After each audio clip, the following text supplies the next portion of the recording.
AI, Shelly, can end up being just another buzzword like big data. If you look at marketeers, you're being bombarded by the in thing of technology. And today it's AI, of course. In fact, not just AI, today everybody's talking about chat GPT, if you've been following the news. So you will always have buzzwords.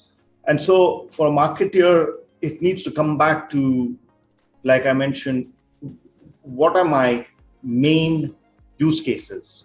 What is it that I'm trying to solve for my brand, for my organization? And whether it is AI, whether it's machine learning, or whether it's some of the other technology use cases, it's about how you put it to use. But since you've asked about AI and ML, if you go back to the core of it, let's start with as a marketer, what are my main challenges? When I'm a marketer, what am I thinking? First, I'm thinking, how do I manage my awareness creation, which is the advertising and the promotion, etc. And then the second is the content and experience bit. Do I have a content and experience strategy? The third is, how do I make the best out of this whole category of social and relationships? Because the landscape has changed a lot in terms of these two areas, the social bit, the social platforms, etc. They're formidable. And any marketer who didn't pick that up has ended up paying for it in a very bad way, right? So how those platforms can be leveraged. And then you have this whole thing about monetization. How do I move those conversations to opportunities and convert them into sales? And how do I make that as easy to use and transact as possible, the commerce bit.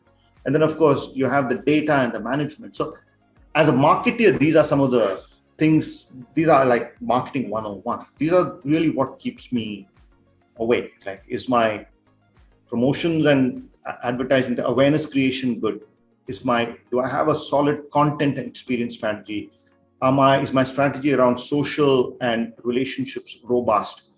Am I monetizing each of these conversations? That's 4. And then what's my data strategy, right?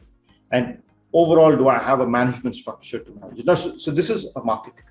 Now, what's happening is each of these have become much more complex compared to a marketer 10 years back or 20 years back.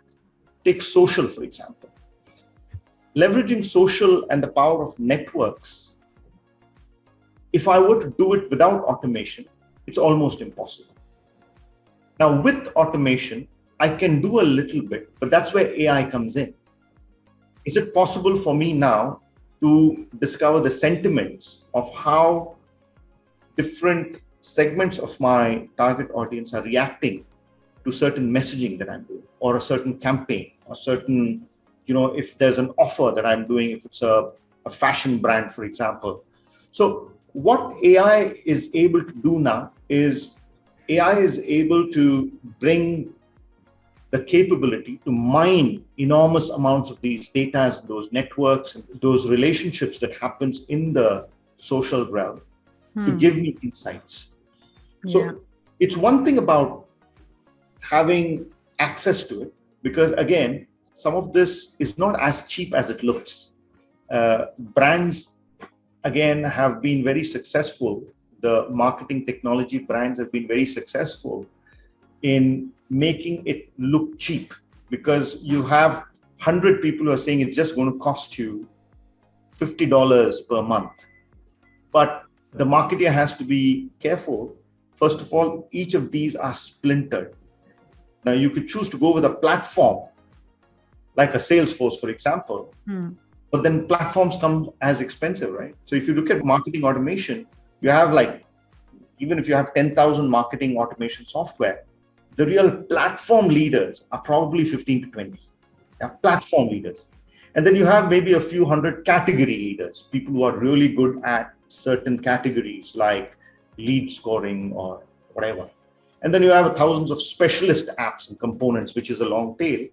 And then you have tens of thousands of what you call citizen apps. You just have to go into your LinkedIn inbox message where you have so many people saying, we've got the best AI tool to help your lead match. That you call citizen apps, right? Now, everyone is talking AI. So being an optimist, looking at the glass half full, there is an enormous buffet for a marketer to choose from.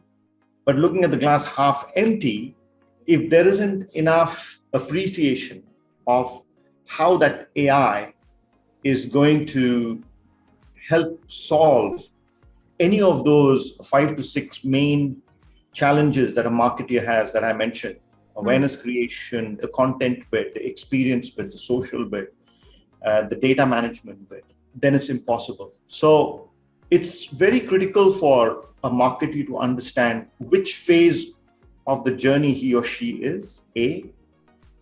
B, where in my different marketing functions do I need tech adoption to be made easier through AI?